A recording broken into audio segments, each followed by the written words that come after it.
tajuk itu. Assalamualaikum warahmatullahi wabarakatuh. Kita teruskan hari ini tajuk asas sains komputer tingkatan 3. Kita masih lagi dalam tajuk 4.0. Arahan 4.1 bekalan data dan SQL. Tajuk ni nak habis dah. Sikit lagi, ada 2 tajuk lagi. Video dah ada dalam ni, tapi hari ni cikgu nak, belum ada lagi video. 4.17 penggunaan pernyataan SQL.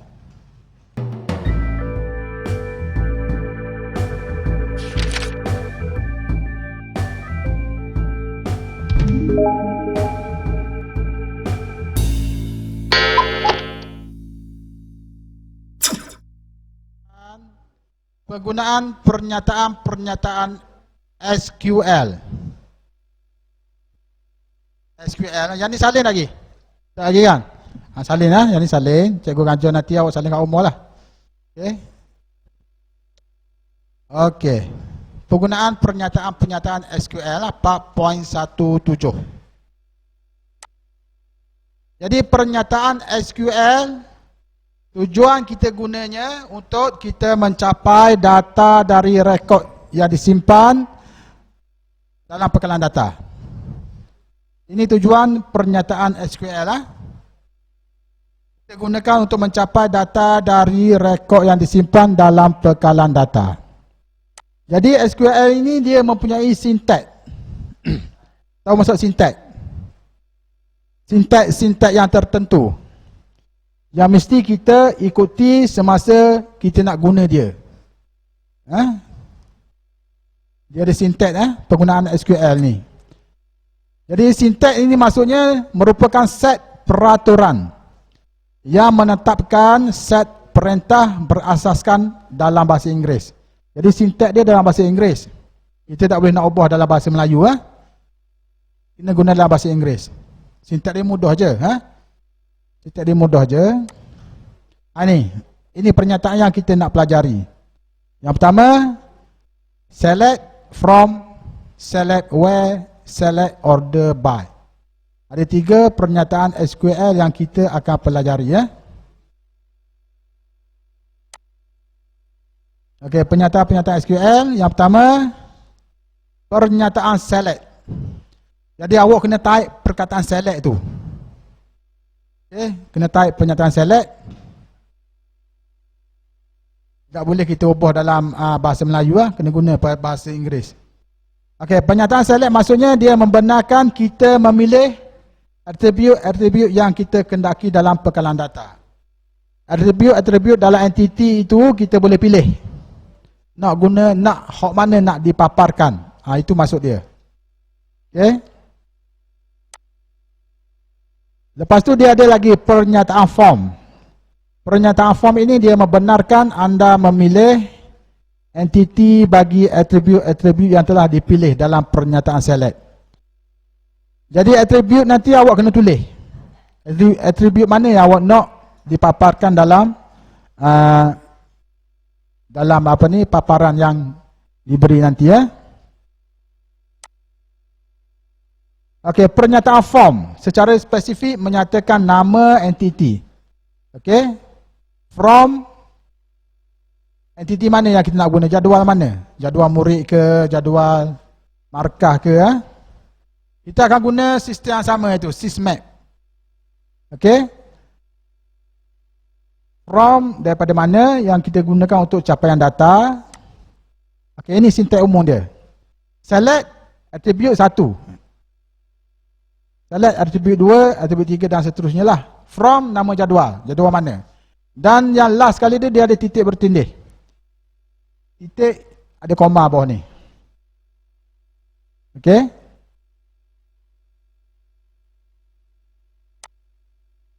Contoh. Hantar lagi contoh. Jadi pernyataan select from memulakan nilai-nilai daripada atribut yang telah dipilih berdasarkan entiti yang telah ditetapkan. Jadi soalan ni cikgu nak keluarkan dalam peperiksaan nanti Select pernyataan SQL Okey, contoh. Nak paparkan dua atribut sahaja dalam jadual murid.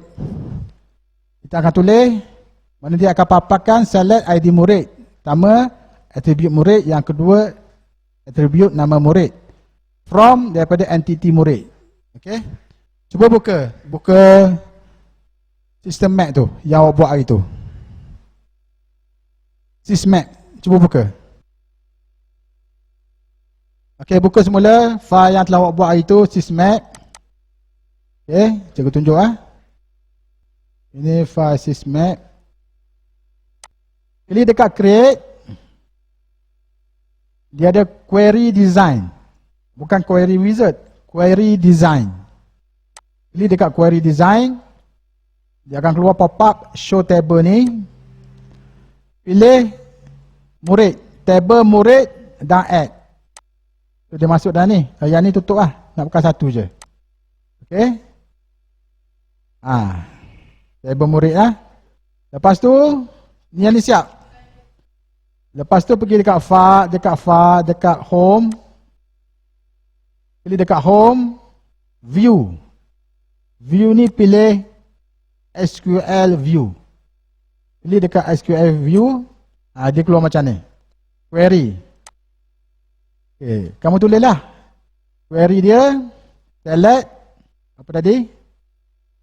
ID murid. Select ID murid, ID underscore murid, koma, nama ID murid. Nama underscore murid. So, kamu type lah. Select ID underscore murid. Underscore murid, koma, satu lagi apa?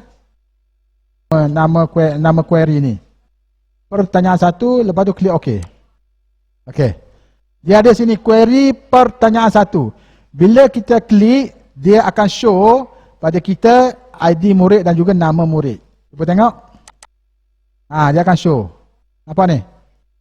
ID murid dan nama murid. Okey, cuba buat dulu. Maksudnya, kita buat select ID murid, nama murid daripada from entity murid. Maksudnya kita nak dia hanya show, tunjukkan ID murid dan nama murid sahaja. Okey, itu maksudnya. Itu fungsi select dengan from. Boleh faham tu? Okey. Soalan ni cikgu nak tanya dalam peperiksaan PT3.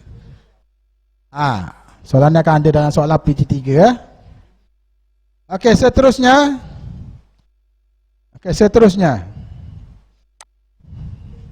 Contoh yang pertama ni So dia akan papar macam ni lah. Dia akan papar ID murid dan nama murid saja. Sebab itu yang kita minta dia paparkan Itu fungsi SQL. Okey. Yang kedua, contoh yang kedua. Kita nak memaparkan semua atribut dalam jadual murid. So arahan dia select star from murid. So dia akan paparkan semua. So buat pula query pertanyaan 2. Cuba buat query pertanyaan 2.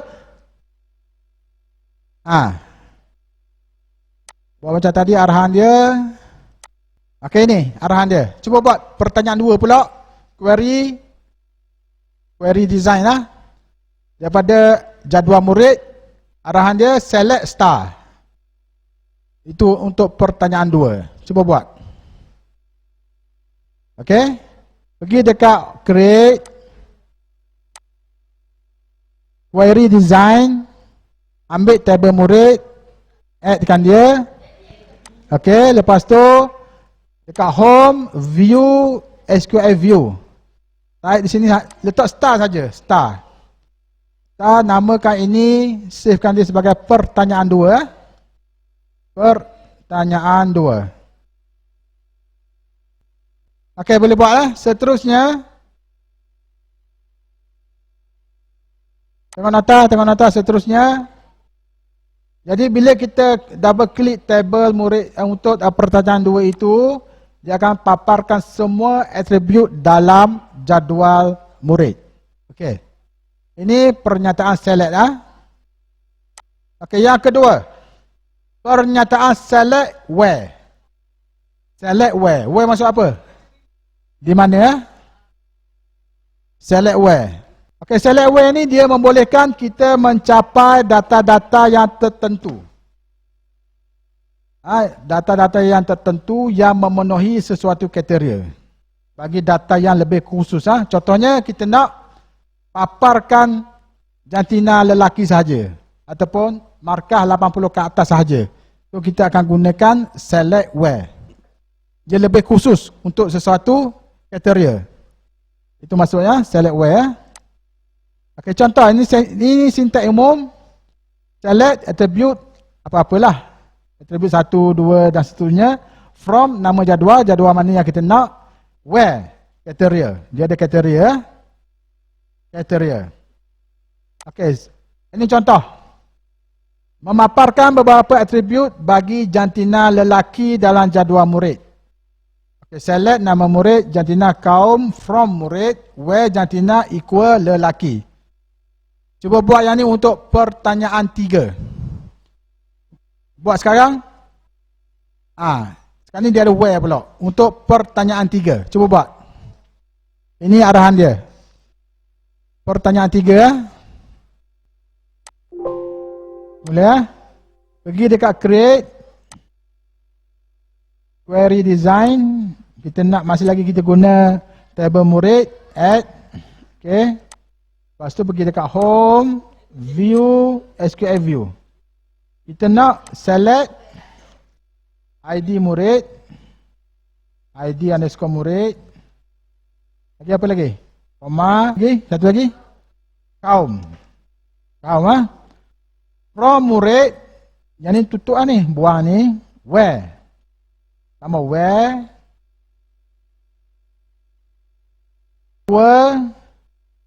Tengok di silap dah ni. Pertanyaan 3. Okey, betul. Bila kita double klik pertanyaan 3, dia akan paparkan ID murid, jantina, kaum. Nama murid mana nama murid? Dah masuk ni nama. Mula. Masuk satu lagi, nama murid. Jantina, kaum, nama murid. Jantina, ID murid. Masuk satu lagi, nama murid lah. Nama underscore murid. Okey, ini yang buat tadi, nama murid, jantina, kaum, from. Jadi dia akan paparkan nama murid, jantina, lelaki sahaja. Tadi kita minta where, kaum Melayu. Jadi mana-manalah kita boleh minta untuk lebih khusus. Contohnya nak kaum ke kaum Melayu sahaja. Jadi soalannya nanti cikgu akan bagi satu entity table. Okey, katakan cikgu nak Melayu saja. Tunjukkan arahan SQL yang memaparkan Melayu saja. So awak kena tulis nanti arahan-arahan SQL tersebut. Itu contoh soalan. Bukan contoh soalan, tu soalan nak keluar. Awak kena tulis pernyataan SQL. Bagaimana nak paparkan Melayu sahaja ke, nama sahaja ke. Awaknya perlu tulis pernyataan SQL. Kabul lalu soalan tu. Okey, yang ketiga. Pernyataan select order by. Okey. Tadi kita ada 3. Yang pertama select from, select where. Yang ketiga ialah select order by. Masuk order by di sini kita nak sisih, mengisih. Data yang nak dicapai itu mengikut susunan menaik ataupun mengikut susunan menurun. Kalau susunan menaik, arahan dia A, S, C. Kalau kita nak susunan menurun, arahan dia D, E, S, C. Okey. Kita masih lagi guna table murid. Ini sintak umum dia. Select atribut mana-mana. From, nama jadual. Where, kriteria dia. Order by, atribut mana. Belakang dia sama ada A, S, C ataupun D, E, S, C. Okey, contoh satu. Kita nak memaparkan nama murid secara menaik. ASC. Cuba buat. Pertanyaan yang keempat. Query yang keempat. Cuba buat. Select nama murid, jantina kaum. From murid, where jantina equal lelaki. Order by nama murid ASC. Okay, cuba buat. Okay, dapat tak jawapan dia? Jadi, ini dipaparkan nama murid. Nama murid itu kita susunan menurunkan. A, M dulu, dipaparkan secara menurun. Okey, ini untuk A, S, C. Menaik ya, menaik menurun. Okey, contoh yang kedua, pertanyaan 5. Buat ubah ni je, ubah D, E, S, C je. Pertanyaan 5, ubah D, E, S, C.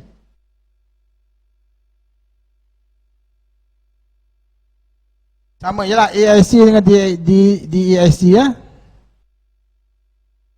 So awak ada 5 query, 5 pertanyaan. Yang ni untuk pertanyaan yang kelima. EIC tadi pertanyaan yang keempat, DIC ya, DEIC pertanyaan yang kelima. Cuba buat. Okey, boleh ni ya.